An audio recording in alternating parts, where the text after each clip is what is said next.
Assalamualaikum warahmatullahi wabarakatuh. Perkenalkan, nama saya Fitriani, NIM 21304040. Jadi di sini saya akan menjelaskan tentang siklus akuntansi perusahaan dagang. Jadi di sini saya akan membahas kasus tentang PD Sinergi dari jurnal umum sampai jurnal pembalik. Di sini yang pertama kita akan membahas jurnal umum. Jadi di jurnal umum ini ada tanggal, syarat, keterangan, ref, debit, dan kredit. Kita bisa lihat di atas. Jadi di atas itu ada juga mekanisme debit kredit, berarti tanggal 1 Desember memiliki barang dagang, maka pembeliannya ditambah di debit, utangnya di kredit. Pembeliannya di debit 2.100.000, utang dagang di kredit 2.100.000. Oke, lanjut.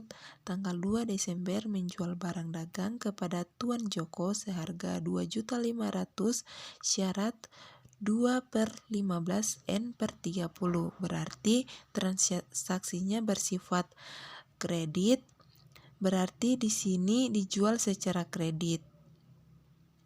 Kalau kita menjual secara kredit, piutang yang muncul, piutang itu harta bertambah di debit, penjualannya juga bertambah di kredit.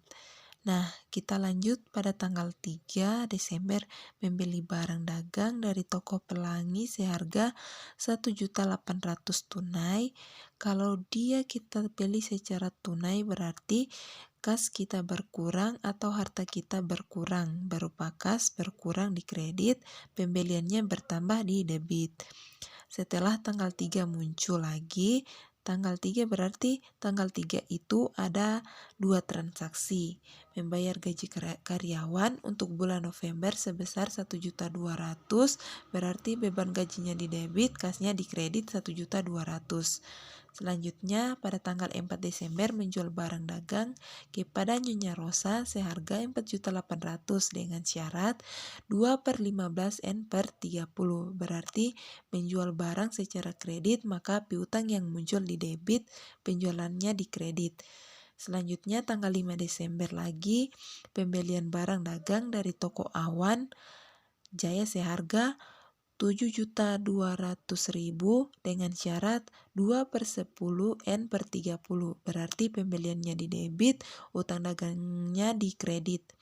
Selanjutnya tanggal 6 Desember membeli barang dagang di toko Tulip seharga 5 juta dengan syarat 2/10 N/30.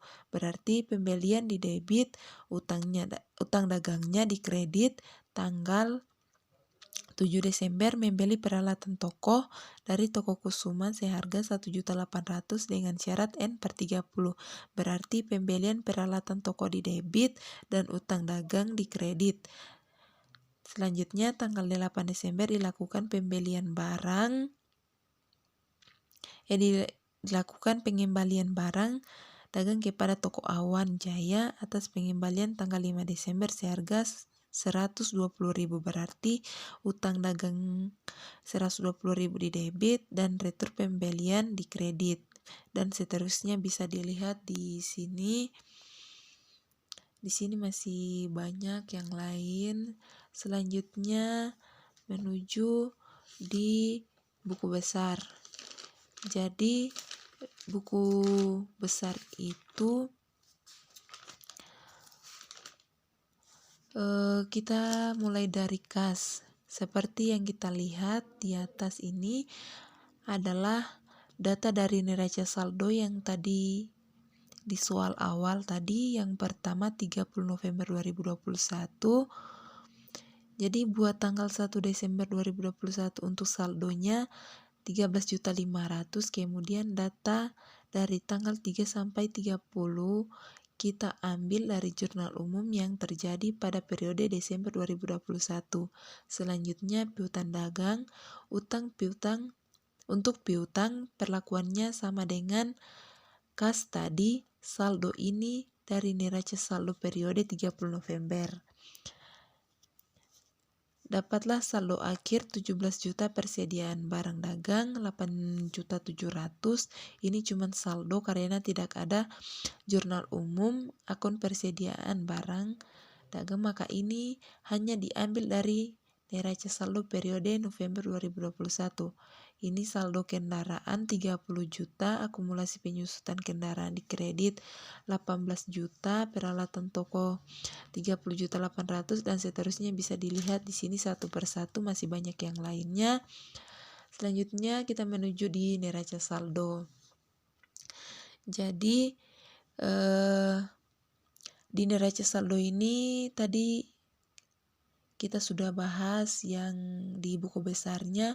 Untuk kas dan piutang dagang itu kita masukkan saja saldonya di debit, kita masukkan di debit.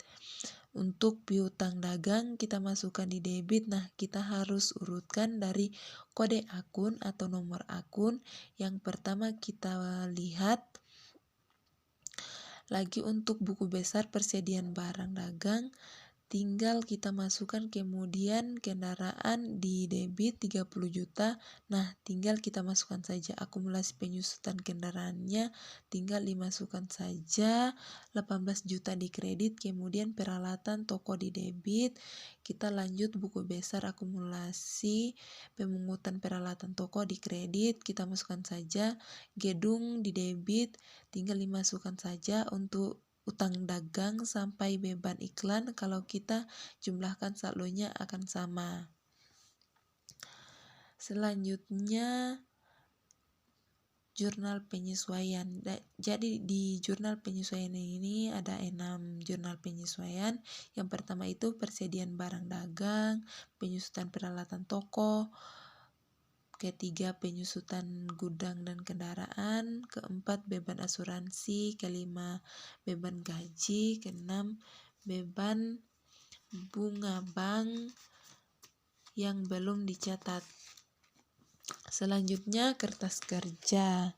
Jadi di sini ada nomor akun, keterangan neraca saldo, penyesuaian, neraca saldo disesuaikan, laba atau rugi, dan neraca. Jadi neraca saldo yang kita ambil periode Desember. Nah, jangan sampai salah masukkan. Ikhtisar laba rugi gak ada. Nah, muncul akun baru, masukkan angkanya di debit 8.700.000. Selanjutnya persediaan barang dagang di kredit 8.700.000. Persediaan barang dagang di debit 10.520.000.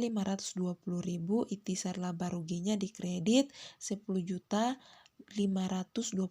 Selanjutnya caranya juga sama, kalau tidak ada beban penyusutan peralatan toko, muncul akun baru lagi di debit 3.080.000, akumulasi peralatan toko di kredit 3.080.000. Karena tidak ada beban penyusutan gedung, jadi dimunculkan akun baru lagi di debit 5.400.000, akumulasi penyusutan gudang di kredit 5.400.000. Demikian juga beban penyusutan kendaraan tidak ada, jadi muncul akun baru di debit 4.500.000, akumulasi penyusutan kendaraan ada di kredit 4.500.000. Jadi asuransi dibayar di muka. Kalau tidak ada, muncul akun baru lagi di bawah di debit 800.000, beban asuransi 800.000 di kredit. Next, beban gaji ada di debit 1.200.000 karena tidak ada utang gaji karyawan, jadi dimunculkan di bawah, ditambah akun baru 1.200.000 di kredit. Jadi kasnya di debit 160.000 dan pendapatan bunganya di kredit 160.000. Kalau untuk neraca saldo disesuaikan ini tinggal di debit jumlahkan, letakkan di debit. Kalau debit ini gak ada, tinggal pindahkan ini debit dikurang kredit, terus dipindahkan di debit. Selanjutnya kredit dipindahkan di kredit, ini tinggal dipindahkan di debit, begitupun sampai seterusnya. Nah, laporan laba rugi diisi dengan akun nominal, kode akun 4, 5, dan 6. Jadi ini pindahkan semua laba atau rugi, tapi ambilnya angka neraca saldo disesuaikan. Jadi tinggal dipindahkan saja dari NSD ke laporan laba rugi. Jumlahkan debit dan jumlahkan kredit. Jadi jumlahnya lebih besar di kredit, kolom laba rugi jika lebih besar di kredit dibanding debit, berarti perusahaannya mengalami laba. Jadi laba itu diselisihkan dari 152.742.000 dikurangkan 125.304.400 rupiah. Nah, jadi inilah labanya 27.437.600. Lanjut di neraca. Kalau neraca ini gampang sekali diisi dengan akun real HUM atau kode akun 123, berarti dari kas sampai Tuan Robi dan ikhtisar laba rugi sampai utang gaji karyawan. Ambil tetap dari data NSD ini dan dipindahkan. Hasil akhirnya gak akan sama, tapi yang sama nanti adalah untuk di kolom neraca selisihnya antara debit dan kredit itu harus sama dengan selisih debit dan kredit di kolom laba atau rugi harus sama. Kalau kita kurangkan 140.217.600 dengan 112.780, nanti hasilnya bakalan sama 27.437.600. Selanjutnya laporan keuangan. Jadi laporan keuangan ini ada laporan laba rugi. Kalau sudah ada kertas kerja laporan laba rugi sudah mudah. Laba kotor sama dengan penjualan bersih kurang HPP. Jadi penjualan bersih itu sama dengan penjualan dikurang retur penjualan dikurang potongan penjualan. Nah, kita masuk dulu di penjualan bersihnya. Terus pendapatan usaha. Jadi penjualannya itu 136.200 dikurang dengan retur penjualan dan potongan penjualan, dapatlah penjualan bersih 130.175.600. HPP-nya dari PBD awal ada di neraca saldo karena tidak ada akun PBD di laba atau rugi, jadi masukkan PBD awal 8.700.000. Nah, masuklah pembelian bersih 84.900.000 dikurang retur pembelian, potongan pembeliannya itu 1.742.000 dikurang retur pembelian 1.020.000. Pembelian bersihnya nanti 82.138.000. Nah, persediaan awal dikurang dengan pembelian bersih disebut dengan barang tersedia untuk dijual, tinggal kita kurangkan PBD akhir. Jadi PBD akhir itu ada di neraca saldo disesuaikan 10.520.000. Ini dikurangkan dengan barang untuk dijual 90.838.000 menjadi harga pokok penjualan 80.318.000. Penjualan bersih dikurang HPP adalah laba kotor 49.857.600. Lalu kita cari laba bersih. Jadi rumusnya laba bersih itu sama dengan laba kotor tambah pendapatan non operasional dikurang total beban. Nah, pendapatan di luar usahanya, pendapatan bunga tambahan, dia beban-bebannya semua dimasukkan dari beban gaji karyawan sampai dengan beban penyusutan kendaraan. Nah, kita jumlahkan jadi 25.680. Laba bersihnya adalah laba kotor ditambah pendapatan di luar usaha atau non operasional dikurang dengan total beban. dapatlah laba bersih sebesar 27.437.600 laba bersih sebelum pajak. Jadi selanjutnya kita masuk di laporan perubahan modal, berarti rumusnya modal akhir sama dengan modal awal tambah laba dikurang price. Kalau rugi berarti modal akhir sama dengan modal awal dikurang rugi dikurang price. Jadi modal yang terdapat dalam kertas kerja itu modal awal berarti 32 juta, kemudian labanya 27.437.600 dikurang dengan price 3 juta, berarti terjadi penambahan modal 24.437.600. Jadi kita tambahkan modal akhirnya 56.437.600. Kita lanjut di laporan neraca. Kata kunci neraca ini adalah harta sama dengan utang ditambah modal. Nah, kita lihat di kolom neraca, harta adalah harta lancar dan harta tetap. Harta lancar ada kas piutang dagang dan persediaan barang dagang dan asuransi dibayar di muka, lalu kita tambahkan sehingga total aktiva lancarnya 40.417.600. Sekarang kita masukkan di harta tetap dari kendaraan sampai akumulasi penyusutan gudang. Maka total harta tetap itu adalah 49.220.000. Jadi total aktiva lancar ditambah total aktiva tetap dapatlah total harta 89.657.600. Nah, sekarang kita lihat utang.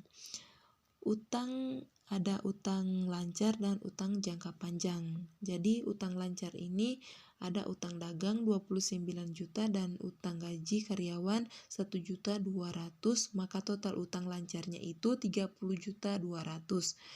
Masuk ke utang jangka panjang yaitu utang bank 3 juta, lalu kita jumlahkan total utang lancar dan ditambah utang bank disebut dengan total utang sebanyak 33.200.000.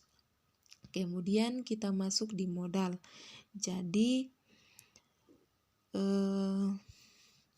modal akhir yang kita masukkan itu modal dari laporan perubahan modal. Jadi modal akhirnya 56.437.600, lalu kita tambahkan total utang dan modal sehingga total utang tambah modal itu seharga 89.437.600. Jadi sekarang kita lanjut jurnal penutup. Kita mulai dari menutup akun nominal, berarti ada di kolom laba rugi. Kalau dia di debit dipindahkan di kredit, temanya ikhtisar laba rugi. Kalau dia di akun nominal, akun nominal itu menggunakan kode 456. Kita mulai dari debit dulu, dari penjualan, kemudian pendapatan bunga, kemudian potongan pembelian, retur pembelian, kemudian ikhtisar laba rugi. Kita jumlahkan ini, maka yang dikredit adalah ikhtisar laba rugi. Kemudian sama halnya juga dengan yang di debit, berarti kita mulai dari pembelian dulu, potongan penjualan, retur penjualan, baru masuk ke beban gaji, beban listrik, beban asuransi, beban penyusutan, beban iklan, beban gudang, beban peralatan, toko, kendaraan, baru ikhtisar laba rugi. Nah, artinya semua yang di debit itu kita pindahkan di kredit, temanya ikhtisar laba rugi. Yang berikut menutup akun prive. Jadi menutup akun prive ini dengan cara modal di debit, prive di kredit sejumlah prive, karena prive yang ditutup tanggal 31 modal prive-nya 3 juta, bukan sejumlah modal, ingat sejumlah prive, karena prive yang kita tutup kemudian kita tutup laba atau rugi. Menutup laba atau rugi ini dengan cara laba atau rugi di debit, dan modalnya di kredit. Berarti ikhtisar laba rugi di debit, modal di kredit. Selanjutnya neraca saldo penutup. Jadi neraca saldo setelah penutup itu sama bentuk tabelnya dengan neraca saldo biasa. Jadi neraca saldo setelah penutup isinya itu adalah akun-akun yang terdapat dalam kolom neraca pada kertas kerja. Tapi dengan catatan pref ini tidak muncul lagi karena sudah ditutup, dan yang kedua modal ini nggak akan muncul lagi. Yang muncul di sini adalah modal akhir dari kas sampai utang bank, angkanya masih sama. Nah, asuransi dibayar di muka sudah masuk 800, utang gaji juga sudah masuk 1.200.000. Isinya adalah akun-akun yang tidak ditutup. Jadi akun yang terdapat di kolom laba rugi kertas kerja tidak akan muncul lagi di neraca saldo setelah penutupan. Yang muncul hanya akun yang terdapat dalam kolom neraca dengan catatan pref ini gak akan muncul karena sudah ditutup. Selanjutnya ada jurnal pembalik. Jadi jurnal pembalik ini ada akun-akun yang perlu dicatat dalam jurnal pembalik. Yang pertama itu perlengkapan dicatat sebagai beban, kemudian beban dibayar di muka yang dicatat sebagai beban, selanjutnya beban yang masih harus dibayar, kemudian pendanaan diterima di muka yang diakui sebagai pendataan, selanjutnya pendapatan yang masih harus diterima. Nah, untuk jurnal pembalik di PD Sinergi, jurnal pembelinya asuransi yang dibayar di muka dan beban gaji. Jadi utang gaji cuma 2, ini yang dibalik. Beban asuransi di debit, asuransi dibayar di muka, di kredit. Utang gaji di debit, beban gajinya di kredit. Jadi seleksi jurnalnya pembalik sudah selesai.